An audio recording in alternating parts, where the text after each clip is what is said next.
On the last act of the year 2024 in Cameroon Feeling, I'm delighted to welcome two ladies. Essiane Karen, you're welcome to the program. Thank you for having us. How are you doing? I'm fine, thank you. I'm glad to have you. And of course, Ninying Maurine. I hope I got the pronunciation right. Yes, you got it. You're welcome. Thank you. Now, ladies, before we get to talk business, the business of the day, or why you're here on the program this morning, is the last day of 2024. Maurine, let me begin by asking you, how was 2024 for you? You want to look back at how far you've come in 2024. 2024 was really amazing because it was more like a platform for me to learn. I learned a lot of things this 2024, and it also opened new doors for me. So it was really an amazing year. Amazing year for you. I want to underline amazing. What about you, Karen? 2024 was a really beautiful year. Amazing too. I really learned a lot, developed a lot of skills, and learned a lot on myself. On yourself. Interesting. Now let's talk about this week dedicated to raising awareness on congenital defects characterized by health, education, hikes and visits to hospitals across 5 regions of Cameroon. Tell me principally about Dream Hubs. Let's talk about Dream Hubs. Okay, Open Dream is an international non-governmental organization, and its mission is to ensure that everyone has quality education irrespective of where you're coming from.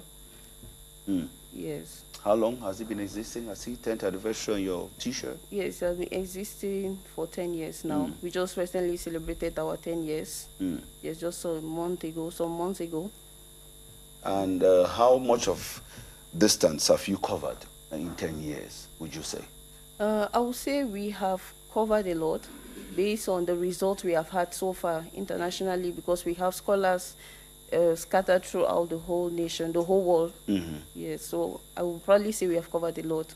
A lot. Yes. Now, you talked about scholars all over the world. One of them is here, and it's Essiane Karen, who is an Open Dreams scholar, final year medical student. Tell me about your experience with Open Dreams. Okay, actually my experience in Open Dreams is quite new. It's been a few weeks I've been an Open Dreams scholar, and it has been really, really beautiful experience so far. So I got into the Open Dreams through this Aviva week that Maurine will talk a bit more about later. And the Aviva week was an opportunity for me to develop skills like public speaking, leadership initiatives, and actually sharing the information or the knowledge I got in medical school on health subjects such as congenital defects. Now, let's talk about Aviva Week now, shall we? A week that was dedicated to raising awareness on congenital defects. Tell me, just how did it go? We talked about visits to hospitals, we talked about hikes and many other activities you carried out in 5 different regions in the Republic of Cameroon. So tell me.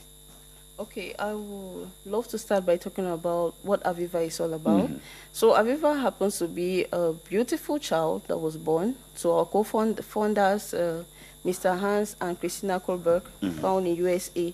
So this child died due to congenital abnormalities, and now we took it as an initiative to make sure that we reach out to people who are born with children who are born with congenital abnormality. And from our round-down program, we had a series of programs like the hike, which you just mentioned, where we had the hike at Mount Beatiatuit, I believe I pronounced it, at Ayoma Bank, where they were able to talk about congenital abnormalities. We were going to talk about the preventive measures, which Dr. Karen is going to reiterate on that. And also they were able to sensitize the public on the importance of first aid. And then we also, since our goal is to reach out to children born with congenital abnormalities, we're able to reach out to hospitals all over the national territory, particularly the Yaounde hub went to a Tukebe hospital, where we're able to reach out to some children, though not born with congenital abnormalities, but we're able to see some social cases where we helped, like a case of a child that was had burned. So we had to help with the hospital bills. We reach out to mothers who gave birth, and we also help them with some gifts. Now, you mentioned congenital abnormalities so many times in your speech. Now, let's pause for a moment and talk about it. for the layman to understand what we're talking about on Cameroon Feeling this morning. Now, here I ask Essiane Karen to tell me, what are we talking about here? Congenital abnormalities. Okay, congenital abnormalities, just like the name says, or the names includes, we have congenital, that is, a baby is born with it, and the baby being born with it means it actually presented itself during the pregnancy or after the pregnancy. And abnormality, just as it says, is a structural defect or functional defect.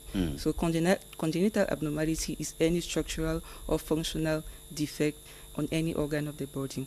It can be the legs, it can be the fingers, it can be the heart, it can be a structural defect such as hearing defects too. So that's congenital defects, structural or functional abnormality. Maybe the next question you can ask me is, what are the etiologies of these defects? Yes, what causes? What causes? Well, most of the causes are not known, but some congenital defects have known causes. For example, we have a congenital defect that we call spina bifida. It's a congenital defect of, let us say, the neural tube, where it is not fully developed, or we also have, I don't want to use medical terms, but anencephaly, a brain that is not fully developed or underdeveloped. And the cause of this is known, is a deficiency in folic acid before or during the pregnancy stage. So you see that some congenital defects can be prevented through proper education, prenatal care, and counseling. So the aim of Aviva Week is also to raise awareness on these preventable congenital defects, such as spina bifida. Also, we have other congenital defects that are more in rise in patients or women with diseases such as diabetes. So we locally raise awareness on patients like this who have more risk of having congenital defects. Now, how receptive have been your target population throughout the Aviva Week? Well, I would comment that it has really been great, because since most people didn't have an idea, let me say, the local community, maybe they have heard, and you know, we have always said these stories where a woman gives birth to a child and we tend to say witchcraft. So during this period, we try to, I think we even used a sketch to act. We try to, we gave a beautiful scenario in our society, and we're able to explain, and that was a very good step in order to reach out to the public, to make the people know that this is not as a result of witchcraft, but it's just a phenomenon that can be prevented if you take the right measures. Yes. And now, Essiane Karen, that's your camera there. If you're talking, if you have a word for women watching us this morning, she did say that some may think that it's as a result of witchcraft, is superstition, and many other things would account for such a phenomenon. What will you be telling them this morning? Okay, I would tell women this morning to actually, especially the pregnant ones, to attend prenatal care. It's a really, really important step where tests such as ultrasounds can be done, genetic testing can be done in order to detect if the congenital abnormalities are present early enough and actually take in charge these future babies early enough. Okay. Before the break, we were talking about congenital abnormalities, and of course, Ninying, Maurine, you said you had a word to add? Yes. As a means of prevention, we encourage women to always go to the hospital before getting pregnant, because in our African setting, most times people come to the hospital only when they're pregnant, and sometimes they come even late. So we really encourage our women to always come to the hospital before getting pregnant, because during this period, a lot of things can be done. For example, it can be scanned. If maybe you're having issues with your blood level, we can boost up your level before you become pregnant. Or maybe you have some issues like Karen has mentioned, diabetes. We can look at how we are going to remedy that situation before you get pregnant. That's interesting. Thank you very much, ladies, Essiane, Karen, and of course, Ninying, Maurine, for stopping by this morning. You're welcome.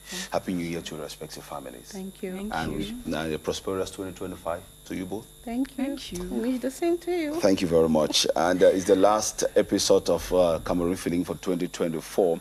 Let's look back at how 2024 was for Cameroon Feeling on CRTV, and that's going to lead us to the newsroom for the news in the English language. And when we come back, the second segment of the program promises to be more charming. So see you in a bit.